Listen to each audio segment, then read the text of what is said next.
बहू, कहाँ जाना है? आ जाओ, बैठ जाओ, मैं छोड़ देता हूँ। अरे ये क्या कर रहे हो आप? सोसाइटी के आसपास रिक्शा चला रहे हो। ससुर जी, आपको पता नहीं हमारी कितनी बदनामी होगी, बेइज्जती हो जाएगी हमारी। अरे तुमने तो अपने घर से निकाल दिया, कम से कम अपना पेट पालने के लिए कुछ तो करूँगा ना। अरे आपको पता नहीं है इस काम की वजह से आपकी बेटी की कितनी बदनामी होगी। ये भगवान, कैसा बाप है, इसे तो अपने बेटे की चिंता ही नहीं है। कौन सा बेटा?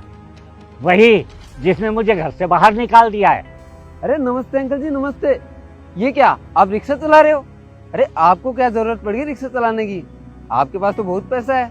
नमस्ते बेटा, नमस्ते। वो क्या है ना बेटा, जब किसी बूढ़े बाप का जवान बेटा उसे घर से निकाल देता है तो मजबूरी में, ना चाहते हुए भी, उस बाप को काम करना ही पड़ता है। औलाद निकम्मी हो जाए तो बूढ़े बाप को तो मेहनत करनी होगी ना। सही है अंकल जी, बढ़िया है। अच्छा जलील कर रहे हो अपने बेटे को। अरे अंकल जी, ये क्या, आप ये रिक्शा चला रहे हो? आपका बेटा तो करोड़ों कमाता है, लाखों का पैकेज है उसका, उसके बाद भी ये रिक्शा चला रहे हो? कहानी कुछ समझ नहीं आ रही है अंकल जी। लाखों का पैकेज किस काम का, जब वो अपने बाप का खर्चा नहीं उठा सकता। अरे शर्म आती है उसे अपना बेटा कहते हुए। इससे अच्छा तो मैं बेऔलाद रहता। सही कह रहे हो अंकल जी, जिसकी औलाद अपने बाप को बुढ़ापे में घर से निकाल दे, उसे तो दर दर की ठोकरें खानी ही पड़ती है। वैसे आपने ये काम सही किया है कि आप सोसाइटी में ही रिक्शा चला रहे हो। कम से कम थोड़ी बहुत तो शर्म आएगी आपके बेटे को। हाँ हाँ बेटा, अभी तो उसे और बेइज्जत करूंगा। अरे भाभी जी, आप नमस्ते। अरे अरे भाभी जी रुकिए, अरे भाभी जी रुकिए तो। अच्छा बेटा, चलता हूँ। ठीक है अंकल जी।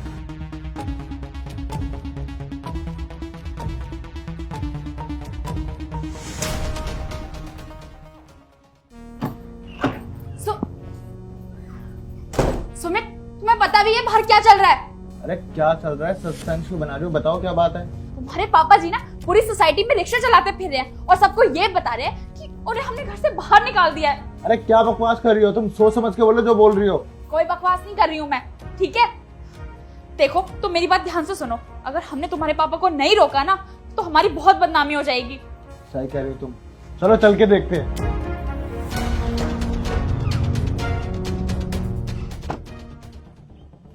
अरे कहाँ है पापा? पापा को तो तुम्हारे मैंने यहीं देखा था, रिक्शा चला रहे थे। इतनी बेइज्जती फील हो रही थी, पता नहीं कहाँ गए। अभी तो यहीं थे, कहाँ चले गए? वो देखो, वो रे, वही है वो। चलो उनसे चल के बात करते हैं। पापा क्या चल रहा है ये सब? अरे अरे, क्या बात है, आज मेरे बेटे और बहू कहीं बाहर खाना खाने जा रहे हैं। चलो आओ बेटा, आओ मेरे रिक्शे में बैठो। यहीं पर मेरा रिक्शा खड़ा है। तुमने तो अपने बाप के बारे में सोचा नहीं, लेकिन मैं तो बाप हूँ ना। मैं तो तुम लोगों के बारे में बहुत सोचता हूँ। क्यों अपने पैरों को तकलीफ दे रहे हो? आओ मेरे रिक्शे में। कहा था ना मैंने तुमसे कि तुम्हारे पापा जी ने पूरे समाज में, पूरी सोसाइटी में हमारी नाक कटवा के रख रखी है। ये रिक्शा चला रहे हैं यहाँ पे। अब पूछो इनसे। पापा ये सब मजाक चल रहा है क्या? आप क्यों मेरी बदनामी करने पे तुले पड़े हो? आपने सोचा भी है कितनी बदनामी होगी मेरी जब लोगों को ये पता लगेगा कि मेरा बाप रिक्शा चलाता है। अरे करोड़पति इज्जतदार आदमी का बाप रिक्शा चलाता है, लोग क्या सोचेंगे? सोचा कभी आपने? अरे तुझे अपनी बदनामी की लगी है? तूने ये नहीं सोचा कि तेरा बूढ़ा बाप इस बुढ़ापे में कहाँ जाएगा, क्या करेगा, क्या खाएगा? अरे तुझे अपनी इज्जत की पड़ी है और अपने बाप की फिक्र बिल्कुल नहीं। अरे बेटा, जब तू पैदा हुआ था ना तो पूरे मोहल्ले में मैंने मिठाइयाँ बंटवाई थी, लेकिन अफसोस आज दुख होता है कि तू पैदा ही क्यों हुआ। अरे तूने तो अपने घर से मुझे निकाल दिया। तूने ये नहीं सोचा कि तेरे बूढ़े बाप पर क्या बीत रही होगी।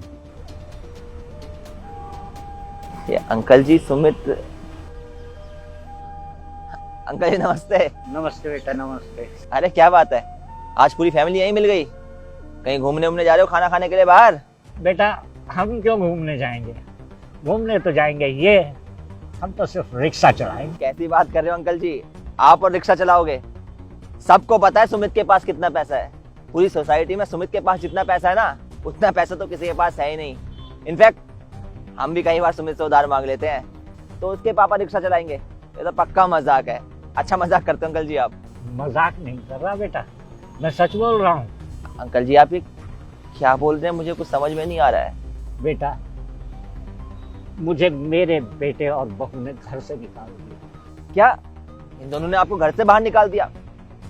अरे सुमित, तेरे को पता भी है तेरे पापा ने तेरे लिए क्या कुछ नहीं किया है? हद होती है यार किसी चीज की।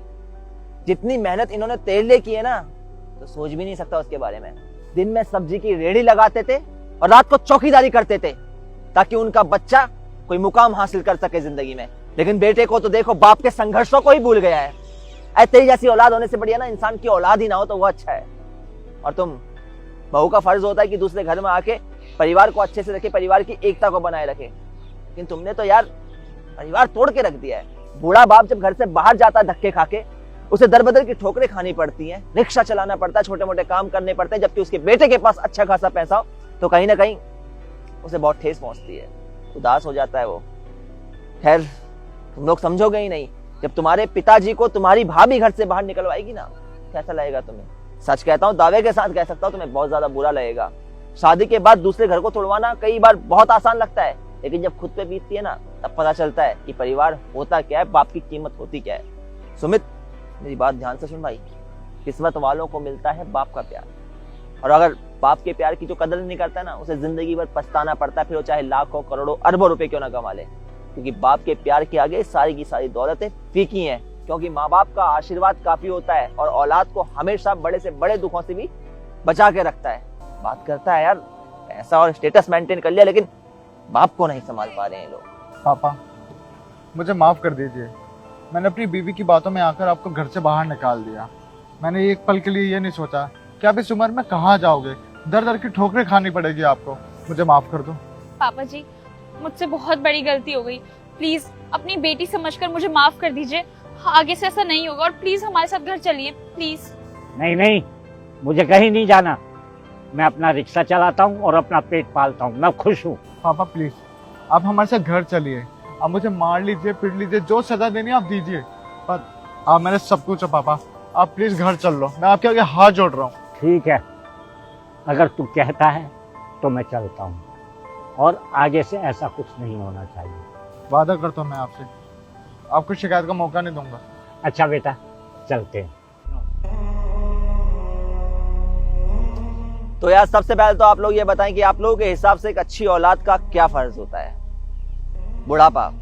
बुढ़ापे में माँ बाप को सबसे ज्यादा जरूरत होती है अपने औलाद की, उस औलाद की जिसके लिए उन्होंने ना दिन देखा होता है ना रात देखी होती है, बहुत ज्यादा संघर्ष किया होता है औलाद की तरक्की के लिए, औलाद की खुशी के लिए। लेकिन बुढ़ापे में जब वही औलाद माँ बाप का साथ छोड़ देती है, माँ बाप को दर बदर की ठोकरें खाने के लिए घर से बाहर छोड़ देती है, तो माँ बाप का दिल टूट जाता है। इसलिए हमेशा कोशिश करें कि माँ बाप के चेहरे पर खुशी लाएं, क्योंकि अगर आपने अपने माँ बाप के चेहरे पर खुशी ला दी तो आपने अपनी जिंदगी में सबसे बड़ी जंग को है जीत लिया। वीडियो पसंद आई हो, वीडियो मैसेज पसंद आया तो वीडियो को लाइक करें, शेयर करें। मिलते हैं आप सभी लोग जल्द एक नई वीडियो में नई स्टोरी के साथ।